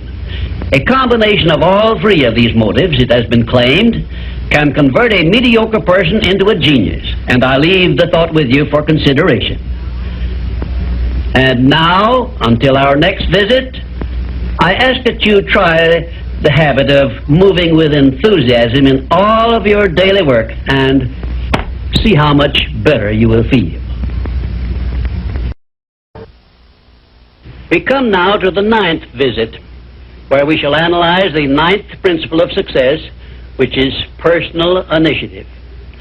Personal initiative is the dynamo which starts the faculty of imagination into action, in the process of translating one's definite major purpose into its physical or financial equivalent. If you aim for success above mediocrity, you will need to learn to act on your own personal initiative, because your success is something which you must achieve for yourself without someone telling you what to do or how to do it. Incidentally, Cyrus H.K. Curtis, the former owner of the Saturday Evening Post, and one of my collaborators in organizing the Science of Success philosophy, was responsible for a motto on personal initiative of such great importance that I want you to have it. Said he, "There are two kinds of men who never amount to much. Those who cannot do as they are told, and those who can do nothing else." Of course, Mr. Curtis's implication is very clear. He implied that those who amount to something worthwhile in life are those who move on their own personal initiative without being told what to do or why they should do it. The men who stand out in the minds of the public as the greatest successes from the days of George Washington on to the present are those who chose their own occupation, business, or profession and moved on their own personal initiative in achieving their purpose. And those who are getting ahead most rapidly today, no matter in what position they began, are those who promote themselves to a higher place in life by acting on their own personal initiative. The habit of personal initiative not only inspires one to move on his own responsibility, but it also influences him to carry through until he completes that which he undertakes in a manner pleasing to all concerned, because he knows that a winner never quits and a quitter never wins. And right here is an appropriate place to say something I perhaps should have said before, namely, that a big success is made up of a great number of little circumstances, each of which is so small and seemingly insignificant that most people pass it by as not worthy of notice. Some may think, for example, that the habit of personal initiative is unimportant, but we have only to take a look at the record of some of our greatest successes to recognize that personal initiative was an important factor without which they never would have achieved success. For example, no one told F.W. Woolworth to start a 5 and 10 cent store. The idea was his own. He acted on his own personal initiative in putting his idea into action and lived to see it yield him a fortune well above $100 million. My distinguished business associate, W. Clement Stone, started his insurance business on his own personal initiative with an operating capital of only $100. But he followed through on that same personal initiative and made his humble beginning yield an annual gross income of many millions of dollars. And it was that same habit of acting on his own personal initiative, of doing the thing he wanted to do, which inspired Mr. Stone to join forces with me in taking the science of success philosophy to millions of people throughout the world, an undertaking which it is believed may help more people to find their places in the world than has any other influence during the past 100 years. The habit of personal initiative was the chief trait which helped Henry J. Kaiser to build a great industrial empire and raise himself to a high position in the industrial world. It was this trait of personal initiative which inspired Mr. Kaiser to pile up such an enormous record in the building of ships during World War II, despite the fact that he had never built ships before. One day when I was lecturing to one of my classes, I mentioned Henry J. Kaiser's wonderful record in building ships more cheaply and quickly than experienced shipbuilders had been able to do, when one of my students spoke up and said, Mr. Kaiser's having been a friend of Jesse Jones of the Federal Reserve Bank did not hurt his chances of success any, did it? Well, for a moment it looked as if that question had placed me on a spot. But I soon recovered my composure and came back with this reply. No, his knowing Mr. Jones did not hurt his chances, but think of the thousands of industrialists, many of whom may also have known Mr. Jones, but did not use their personal initiative in getting his financial help. Personal initiative is one quality which inspires one to form friendships and to make contacts with people who can be of aid to them in times of need. It was my personal initiative which influenced Andrew Carnegie to give me an opportunity to organize the science of success philosophy. I now wish to give you an outline of the more important attributes of the person who has sufficient personal initiative to give him leadership in his chosen occupation. 1. First of all, the person who follows the habit of personal initiative has a definite major purpose in life and a plan for its attainment. 2. And a mastermind alliance with those whose help is essential in achieving his major purpose. 3. He has the necessary persistence and the will to win to carry him along when the going is hard and he meets with obstacles. 4, he makes decisions promptly when he has the necessary facts on which to base them and changes them slowly, if at all. 5, he follows the habit of doing more than he is paid for, and he does so in a pleasing, positive mental attitude. 6, he accepts full responsibility for everything he undertakes and never passes the buck when things go wrong. 7, he can take friendly criticism without resentment because he has learned to profit by it. 8, he knows what the 9 basic motives are which inspire all human endeavors and never requests anyone to do anything for him without giving that person an adequate motive for doing so. 9, he never expresses an opinion about anything unless he has thought the subject through and is prepared to state how he came by his opinion. 10, he follows the habit of listening much and talking only when he has something to say which may benefit himself or others. 11, he has a well-developed sense of observation of small details and knows his job from the smallest detail to the greatest. 12, he never tells anyone to do anything without suggesting why it should be done and how it may be done best. 13, he follows the habit of concentrating his full attention on one thing at a time. 14, his mental attitude is positive at all times when he is in communication with other people. 15, if you ask him a question, he will give you a direct answer, even if he has to tell you he does not know the correct answer. 16, last but perhaps most important of all, he never puts off until tomorrow that which should have been done last week, because he knows that the habit of procrastination is near the top of the list of the causes of failure. If you can rate OK on each of these 16 traits of personal initiative, you are a leader in your field of endeavor. When you come to examine yourself on the subject of personal initiative, just remember that your success or your failure depends very largely on the action you take in connection with your occupation. No one will tell you what you should do.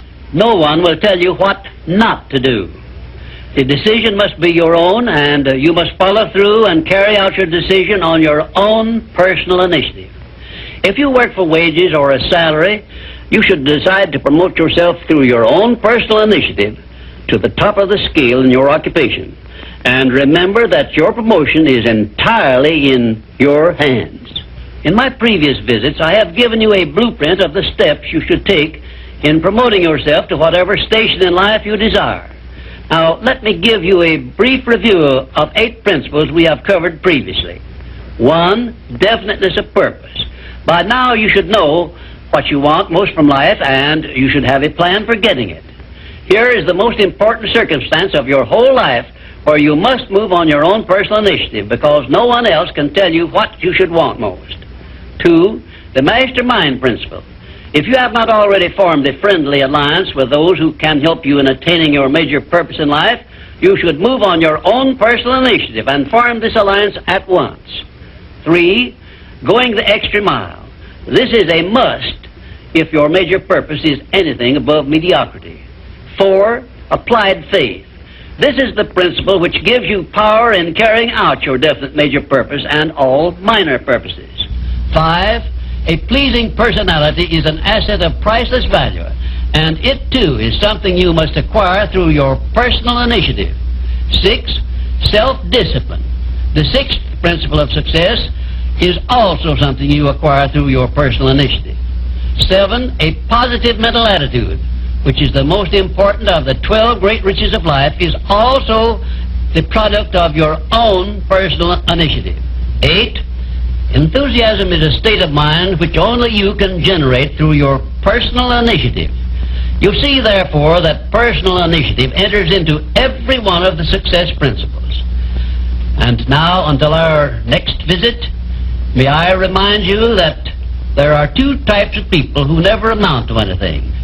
Those who will not do what they are told, and those who will do nothing else.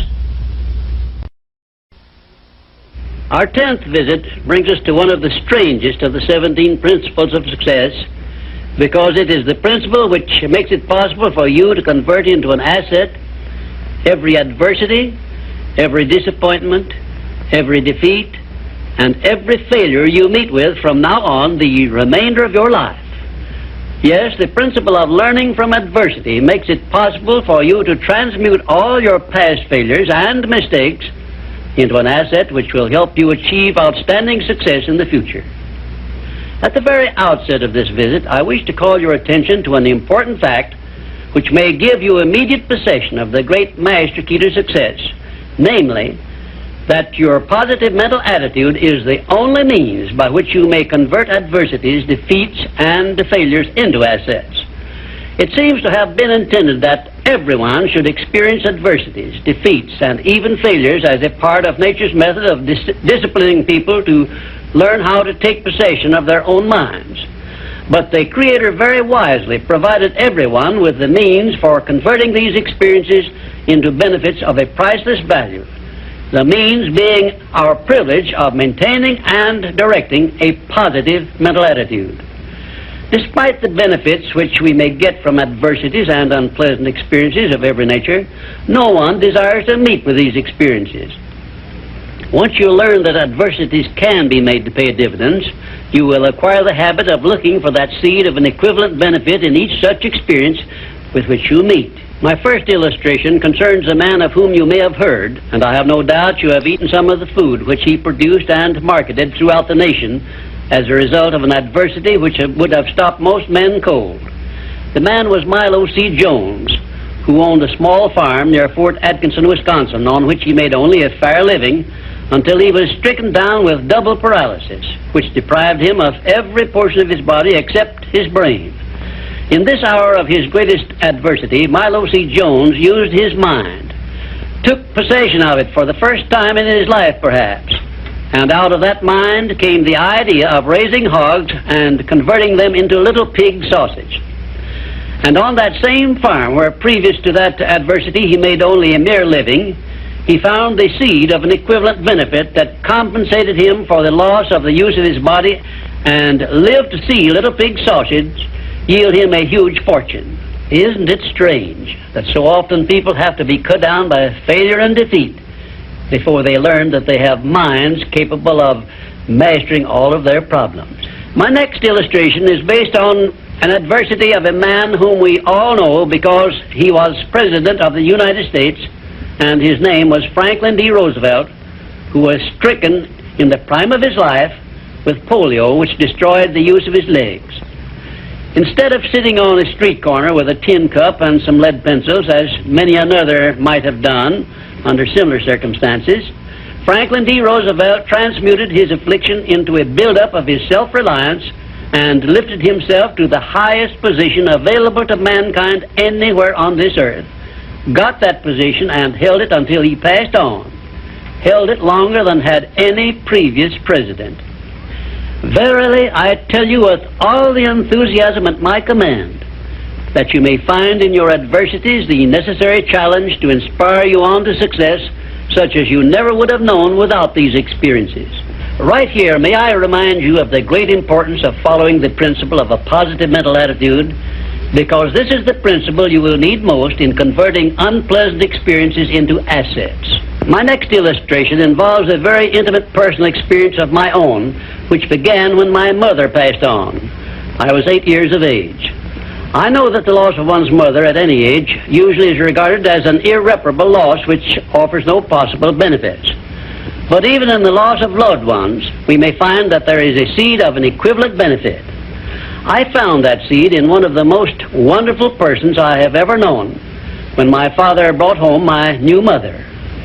It was she who inspired me to prepare myself for the opportunity I was to receive later in life when I met Andrew Carnegie and received from him the commission to organize the world's first practical philosophy of personal success. Had it not been for the loss of my mother, I would not now be having this visit with you, and my books would not now be serving to help millions of people throughout the world to find their places in life. Nothing is ever so bad or so unpleasant that it may not yield some benefit if we keep a positive mental attitude toward the experience and make it a habit to look for that seed of an equivalent benefit. This, of course, involves the application of that important success principle, personal initiative. Now I come to an illustration which involves our great American way of life and all the personal freedom and opportunities we enjoy under our way of life. And it begins with our defeat of the British in 1778. Probably every Britisher believed that the loss of the American colonies was an irreparable loss which offered no possible benefits. Yet you and I know that if we had not defeated the British and made ourselves rich and powerful, the British Empire probably would have been wiped out in World Wars I or II. We know also that although the British Empire survived those two wars, it was our financial help which saved the British from starvation and bankruptcy. So, today, every Britisher should give thanks for the defeat of Lord Cornwallis's armistice, because that defeat finally became the means of survival of the British Empire. My next illustration brings us face to face with an adversity which involves you and I and every other person now living. I have reference to the trend in this and all other countries to rob individuals of their rights of personal freedom, a trend which is in direct violation of the obvious purpose of the Creator to give every individual the privilege of freedom of thought and action. There is something definite you and I can do about this common trend to rob us of our rights of personal freedom. We cannot turn it back entirely by our individual efforts, but we can and we should do something about it where it affects us individually and where we know what we can do and how we can do it. Of course you will ask, what can I do to influence a world trend? And I shall answer by saying there is something definite that you can do. You can refuse to accept this common trend and take full possession of your own mind, thus fulfilling your personal responsibility to your Creator. Remember those two sealed envelopes I mentioned in a previous visit. One of them is labeled riches you may enjoy by taking possession of your own mind. Very well, you have a responsibility to yourself, your loved ones, your Creator, to take possession of your own mind and to direct it to ends of your own choice. This responsibility is yours and no one else can rob you of it or fulfill it for you. You also have a responsibility to your country, which has given you our great American way of life. Our great system of free enterprise, which is so designed as to provide one with every possible motive for taking possession of his own mind and writing his own ticket in life.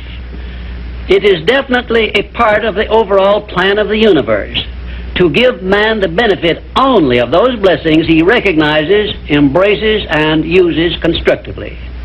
Tie your arm to your side and take it out of use, and nature rebels immediately by causing the arm to atrophy, wither, and become useless. Neglect to keep in contact with your friends and cultivate them, and you lose them. Show indifference to the patrons from whom you earn your living, or the employer who pays your wages, and very soon you find yourself without a market for your services. It is an inevitable law of nature that you lose that which you do not use. And of course, this applies to the use of your own mind, the same as to everything else. And we who so often boast that we are citizens of the richest, the greatest, and the most powerful nation civilization has yet produced, will do well to remember this law, through which we lose that which we do not properly use. In this visit, I have brought you what may be a surprise, or even a shock, by introducing this great principle of profiting by adversity. If you are ready for this principle, you will embrace it at once, and never again, as long as you live, will you brood over unpleasant experiences without knowing full well that your efforts could be better employed by searching for that seed of an equivalent benefit which is available in those experiences. Now, before I conclude this visit, I shall give you this assignment which, if you carry it out sincerely, may well bring you a new birth of opportunity such as you never dreamed of experiencing.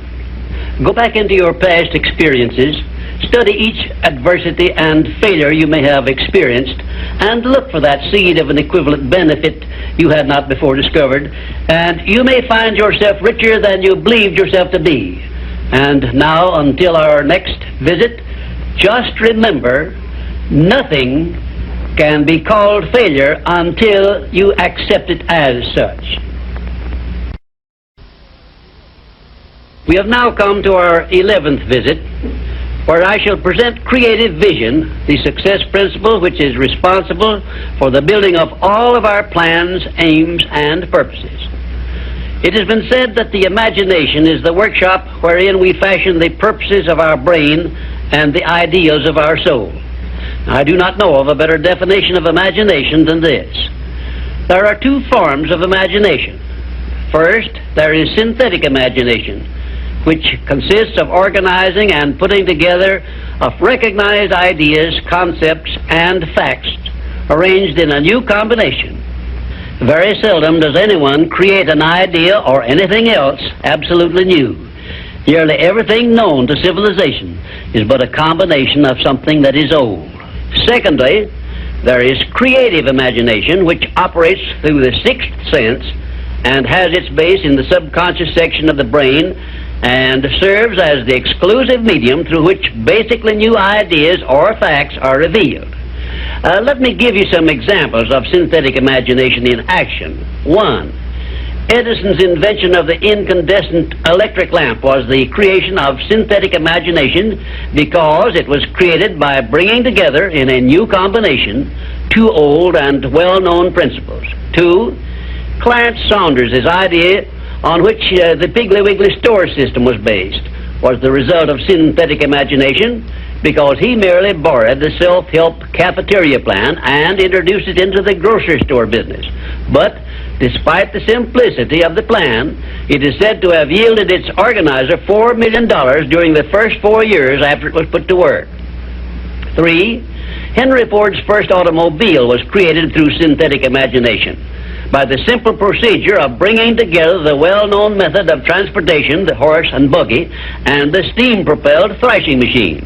Both ideas were old, but it remained for Henry Ford to combine them in a new method of use, and he made himself the most distinguished industrialist of his era by his achievement, not to mention a fabulous fortune. 4.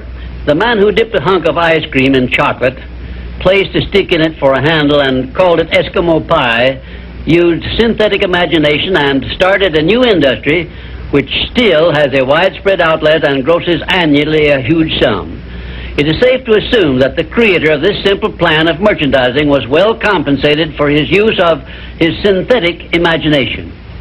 5. F.W. Woolworth made use of synthetic imagination by the simple procedure of setting up a retail store in which a large variety of merchandise retailing at 5 and 10 cents per item was offered to the public, and lived to see his merchandising innovation start a series of similar retail stores which gross annually many millions of dollars in sales and made Woolworth rich in the bargain. Now, I shall give you some examples of creative imagination. 1. Edison's invention of the phonograph was the outgrowth of creative imagination because no part of his invention had ever been known or used previously. 2. Signor Marconi's invention of wireless communication was also the outgrowth of creative imagination because it was based on basically new ideas which never had been used previously. He was the first to discover the means by which the ether could be made to take the place of wires in the transmission of sound. 3. Madame Curie's discovery of radium was also the outgrowth of creative imagination because no one before her had ever revealed either the actual existence of radium or the method by which it could be recovered or refined. 4. Wilbur and Orville Wright's perfection of the modern airplane was partly the result of creative imagination and partly the result of synthetic imagination, because others previous to their time had discovered some of the ideas they used successfully, but they were the first to coordinate those ideas, so they worked. 5. Robert G. Letourneau made effective use of creative imagination by building heavy dirt-removing machinery, which involved ideas never before used, although he was practically unskilled in engineering and had very little schooling of any kind. I worked with Mr. Letourneau for a year and a half, during which I saw him in action many times when he was drawing entirely upon the faculty of creative imagination and receiving his ideas from sources outside of his own immediate education or knowledge. And right here, in case you have not already recognized the fact, I am bringing you very near the point where people sometimes tune in on their creative imagination and come up with ideas which benefit great numbers of people and make themselves popular and rich. I am going to give you these suggestions solely as inspiration intended to introduce you to your faculty of creative imagination.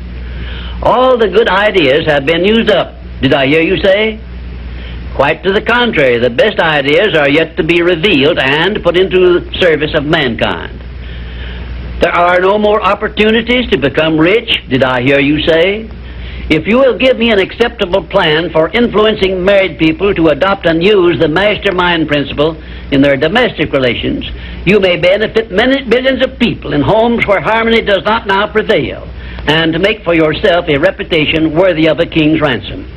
If you have a better idea or plan for the use of salesmen in any field of selling, your idea may help millions of salesmen to increase their incomes and bring you a reward worthy of the value of your idea. I am still talking to you about exercising your faculty of imagination, but I am limited as to the number of ideas I can give you in so short a time.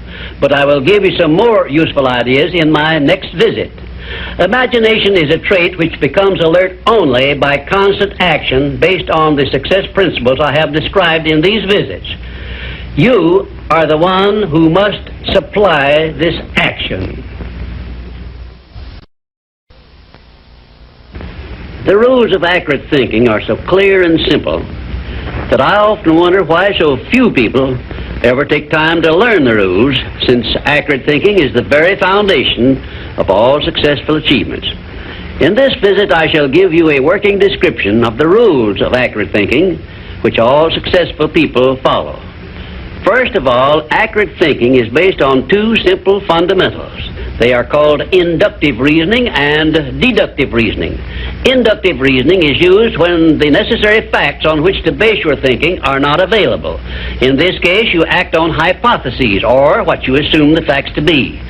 Deductive reasoning is used when you have the facts, or what appear to be the facts, on which to base your thinking. The next step in accurate thinking is to separate facts from fiction, or hearsay evidence, and determine whether you are dealing with hypotheses or real facts. When you are sure you have dependable facts on which to base your thinking, you take the second step by separating these facts into two classes. One is important facts, and the other is unimportant facts. When you do this, you may be surprised at the overwhelmingly greater number of unimportant facts you deal with daily than there are important facts. At this point, you are almost sure to want to ask the question, what is an important fact? And how can I distinguish it from an unimportant fact? And I shall give you the answer to this very important question by saying that an important fact is any fact which will aid you to any extent whatsoever in attaining the object of your major purpose in life. And all other facts, as far as you are concerned, are unimportant, and you should waste no time with them. After this visit is over, you can employ the next hour to a great benefit to yourself if you will set down on paper a list of all the facts you dealt with yesterday, separating them into two classes, important and unimportant.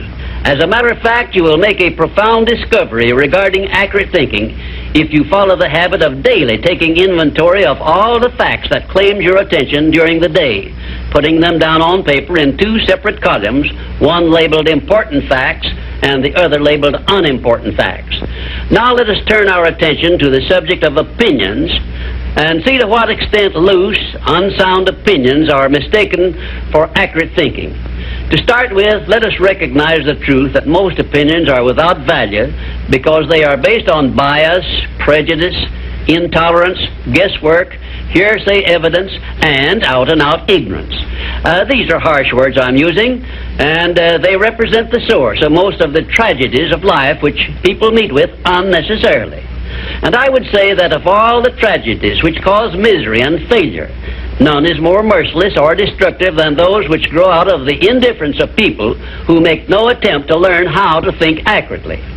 I shall never forget an experience I had with President Woodrow Wilson while I was working for him during World War I.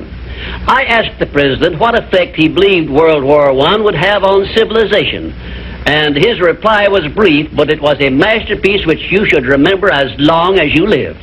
"I cannot answer your question," said the President, "because I have no facts on which to base an opinion."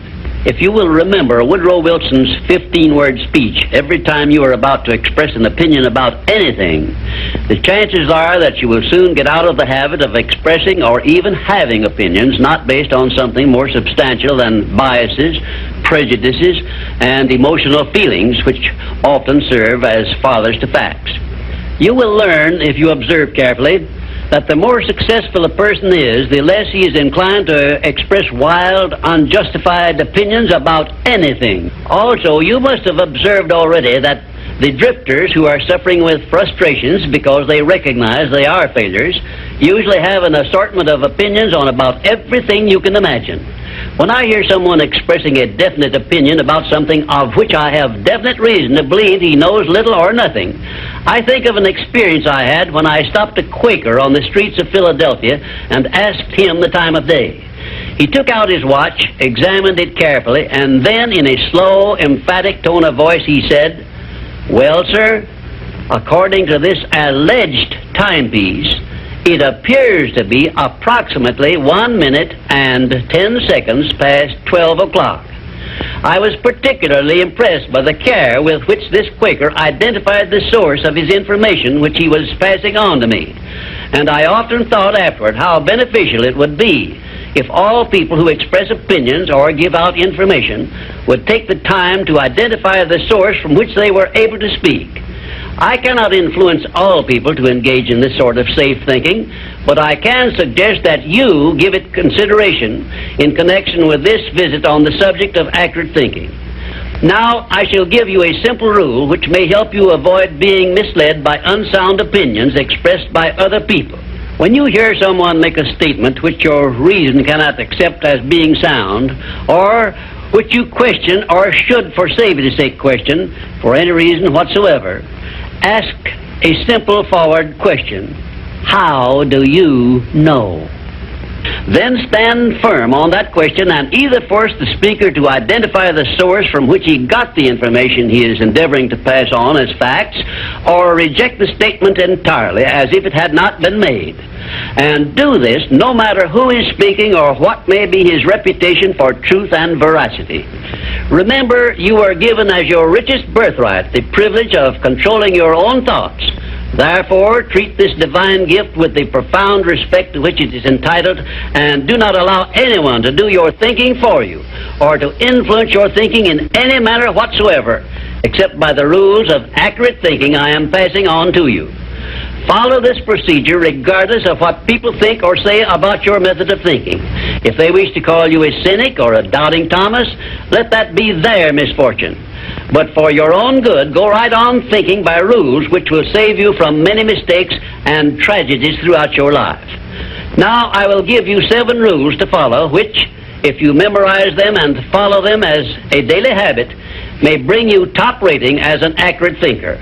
1. Never accept the opinions of other people as being facts until you have learned the source of those opinions and satisfied yourself of their accuracy. 2. Remember that free advice, no matter from whom it is received, will bear the closest of examination before it is acted upon as safe. And generally speaking, this sort of advice is worth exactly what it costs. 3. Alert yourself immediately when you hear anyone speaking of others in a discourteous or slanderous spirit, because this very fact should put you on notice that what you are hearing is biased, to say the very least about it, and it may be out-and-out misstatement.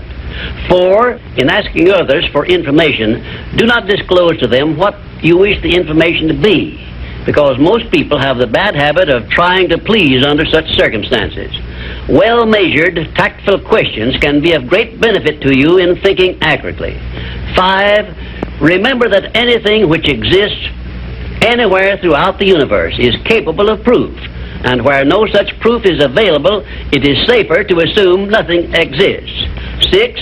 One of the great unexplainable miracles consists in the fact that both truth and falsehood, no matter by what means they may be expressed, carry with them a silent, invisible means of identifying themselves as such. Therefore, Remember this truth and begin developing the necessary intuitive faculty to enable you to sense what is false and what is true. 7, follow the habit of asking, how do you know, when anyone makes a statement you cannot identify as true. Follow this habit faithfully and you will see many persons squirm and turn red in the face when you insist upon a direct reply. The most accurate thinkers are the scientists. They investigate with open minds and never allow their wishes to become the fathers of facts, but deal with each fact as it is, not as they would like it to be. Now, one final word of warning I feel I should leave with you. Study yourself carefully, and you may discover that your own emotions are your greatest handicap in the business of accurate thinking. It is easy for you to believe that which you wish to believe, and unfortunately, that is precisely what most people do. This is a method by which many people condemn themselves to eternal failure and defeat, and it is a method which opens wide that sealed envelope which contains the list of penalties they must pay for neglecting to take possession of their minds and use them for constructive ends beneficial to themselves. And now, until our next visit, may I say goodbye. Throughout my life, I've had a wide variety of very high goals, but my major one has always remained the same: to change the world and make it better for this and future generations. Napoleon Hill and his philosophy of success have helped me to develop, maintain, and advance this goal. In his final visit with us, Dr. Hill discusses the nature of universal law and its impact on us all. The 13th visit brings us to the analysis of a law of nature which is the basis of all of our habits, both the good habits and the bad. This law is a vital part of the 17 success principles because it is the means by which you and every other person can put into operation an irresistible power by which your aims and purposes are attained almost automatically by the action of your habits. I have named this law cosmic habit force because it is the law which gives definiteness of action to everything which moves throughout the entire universe. It keeps the stars and planets in their accustomed places, and it fixes the life patterns of every living thing, from the smallest insects to the largest animal, excepting only man, who has been given the means by which he may use this law to establish his own habits and determine his own desires and movements throughout life. Cosmic habit force binds every living thing lower in the scale of intelligence than man with what we call instinct. But man can rise above these fixed patterns by which lower forms of life live and establish his own pattern. This privilege is the only thing over which man has complete power of control and direction. And it is interesting to observe that the Creator never gives man any form of riches without sending along with it the means by which man may do whatever he pleases with those riches.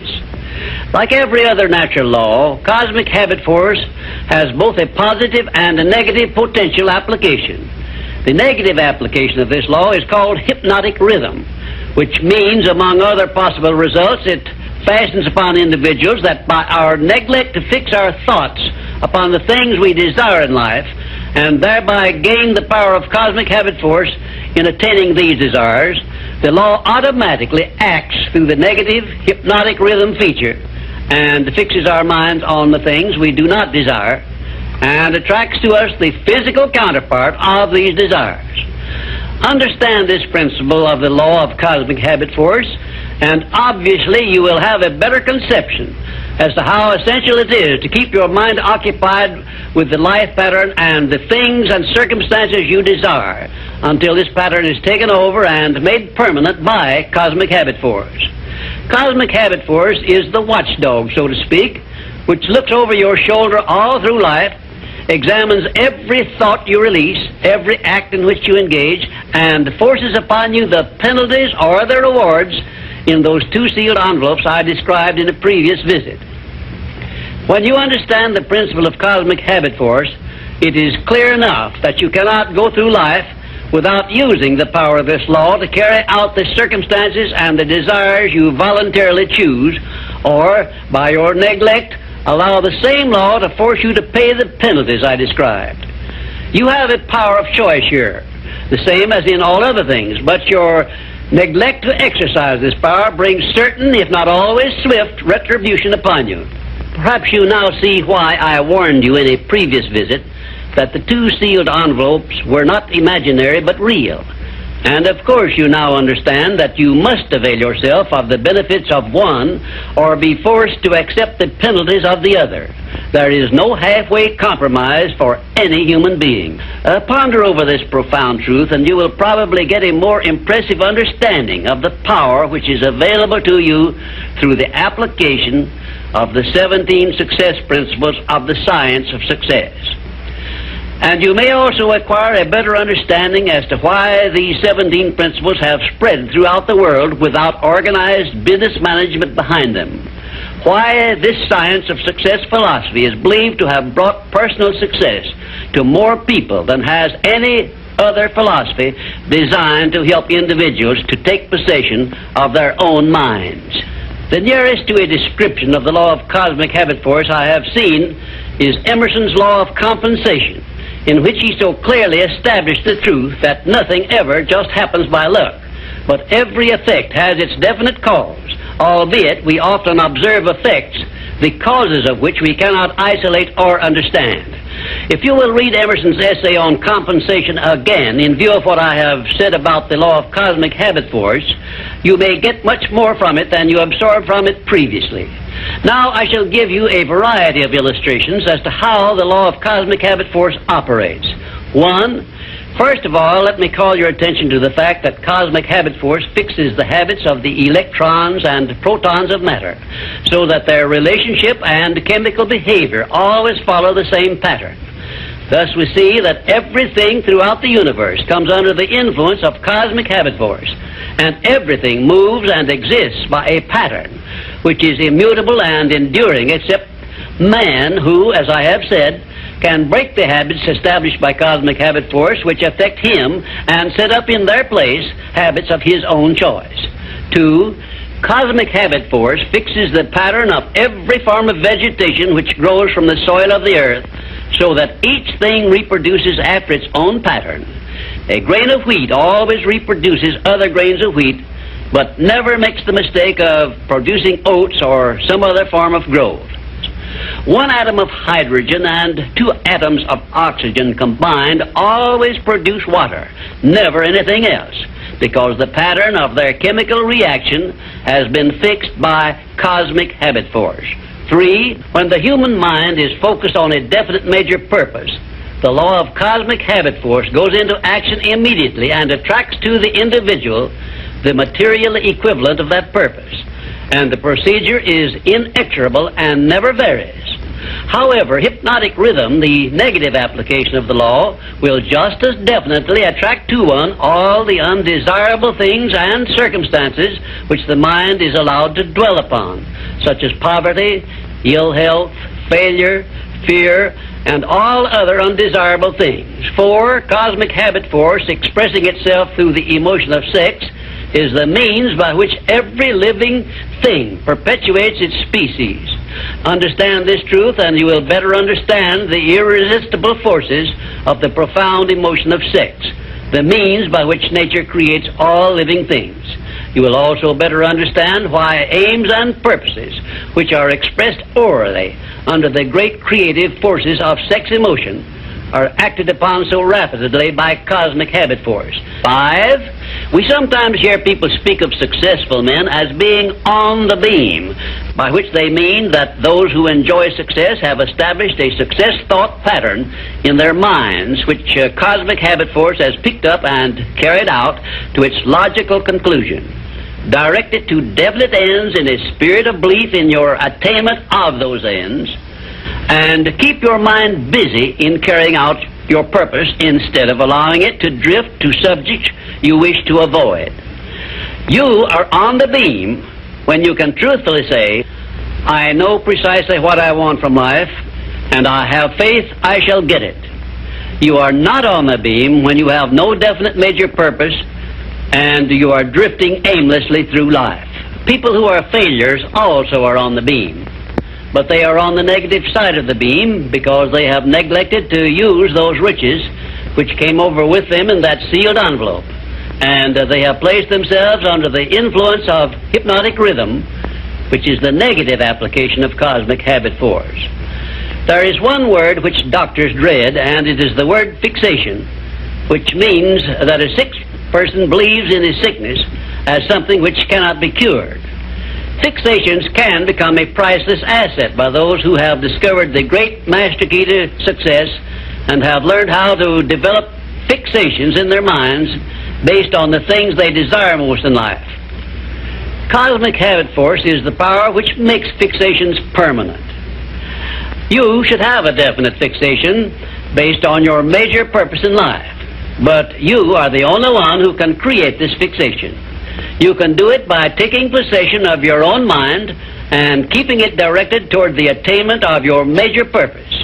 If you will do this by following all the instructions I have given you in these visits, in a short time you will find yourself on the beam and headed directly toward everything you desire and deserve to receive. Lastly, remember that your mental attitude is something you control outright, and you must use self-discipline until you create a thought pattern or thought habits which keep your mental attitude positive at all times. Your mental attitude is important because it acts as a magnet which attracts to you everything, every circumstance which makes you what you are and where you are. If you wish to keep on the beam that leads to success, be sure that you give cosmic habit force a thought pattern based on the things you want most in life, and it will do the rest.